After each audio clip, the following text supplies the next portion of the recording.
Kato klaro pa may rebound. Pero daog nga to. Di sila kapugong ng lister man. Pas break. Kumikine.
Hello mga ka-Frontyard, magandang araw po sa ating lahat. Welcome sa Frontyard ni Joe. Ngayon mga ka-Frontyard, December 19, buwanan ng ating pagkukupra.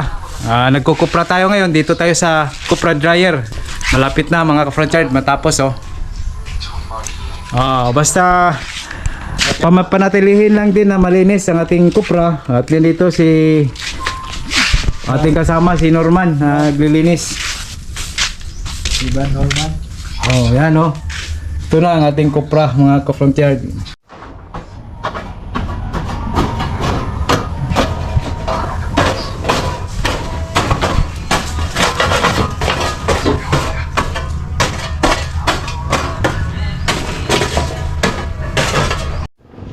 Itong Cupra Dryer natin, landahan o dangkahan, ay hindi ito pwedeng walang apoy.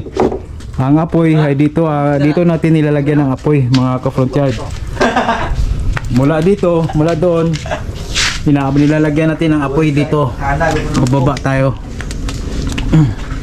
Buwang man, hindi kate kayo wangin ang ayaw. Yan. Dito ang lagayan ng apoy. Kailangan dahan-dahan lang ang pagsindi mga ka-Frontyard pag lagay ng apoy dahil delikado. Pag masobrahan ay masusunog ang ating Cupra. Ganyan lang, konti lang, dahan-dahan lang ang siga. At ang ginagamit nating pansugnod ay itong pwedeng kahoy, pwede ring palapa ng niyog. Yan. Dito sa ating Cupra Dryer ay meron tayong bodega kung saan dito natin ini-stock ang mga natutuyong Cupra. Yan. Kaya na mga ka-Frontyard. Oh, lagi off na bro do. Dito natin ilalagay muna. Pagkatapos na maluto ito mga ka-Frontyard, meron na naman tayong isasalang na kasunod. Ito. Ang ating na-harvest ngayon ay kukunti lang kasi galing tayo sa mahabang init at ngayon lang nakabawi ang ating mga niyog. Galing tayo sa mga bagyo. Ngayon lang sila nagbibigay ng bunga sa atin at makita natin ay nag-uumpisa ng mamunga ang ating mga puno ng niyog. Itong paraan sa ating pagkukupra ngayon mga ka-Frontyard ay tinatawag na agsa. Pinapaagsa na lang natin sa mga gustong maglugit. Ang tinatawag na agsa ay sila na ang bahala lahat mag-akyat, magbiyak, magtanggal ng laman at saka mag-drying.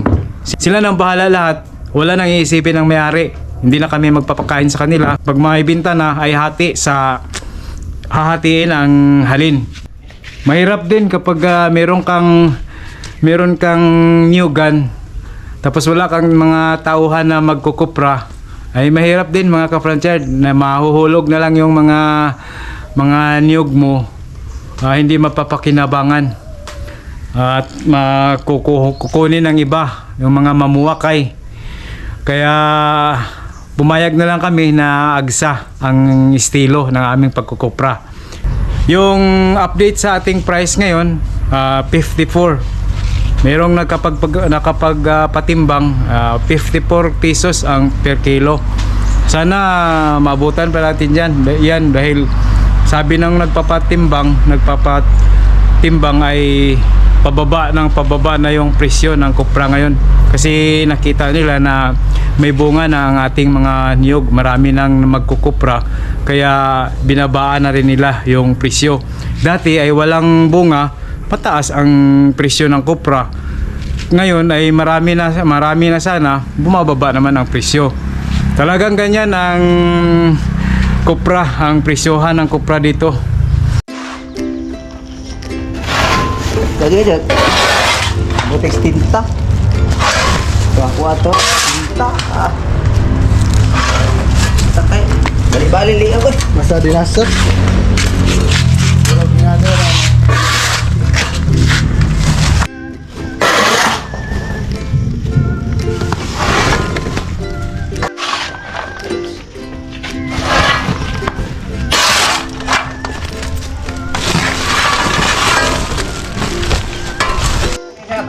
Sapo dahil. Kaya sunan na basura. Kaya kitidang tato basura. Kaya pati mahala, 20 pesos.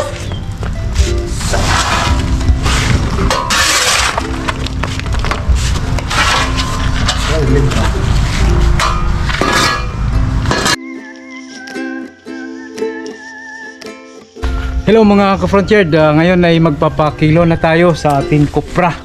Meron tayong 5 sako. Yan. At meron pang konting hindi na tuyo. Huli. Ngayon ay samahan nyo kami magpupunta sa timbangan ng mga kupra. Pupunta tayo sa Pundol, Loon.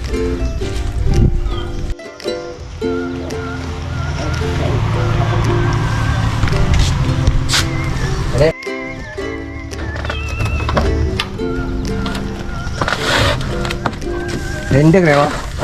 Daw ko yung palagaan.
Ha? Puti. Busing. Lagi lang. Kupras. Karan. Ay, pilang ilaw mo. Pila kilo? Ha? Uy, ako na. Ikan ko na ba sa balay? Layo ay. Ay, Rod. Pilang kilo? Minta dah plate weh. Ano yung plate? Oh, berdeliver sa resibo. Uy, gamba. pwede. Kuan? Boleh kan? Kay 50 mo dito sa Pikas pero na rin ni dire. 50 na daan dito ba? Abi mi kasi rin. Message niya na si Anthony Bolio. Mo lagi kana. Eh, topo yung 50. Lalaki. Oo, kay nanay, asawa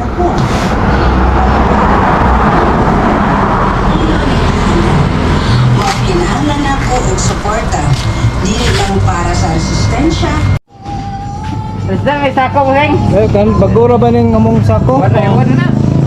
Buwad ang uban. Sila na. Kaya salamat sa namin for this enjoy your lunch mga kabarangay. Dahil sa Barangay LP 99.5. Very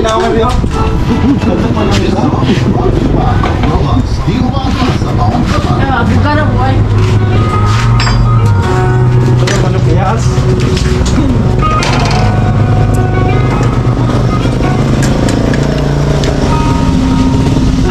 Pati tangko 100. Oh. Tangko 200.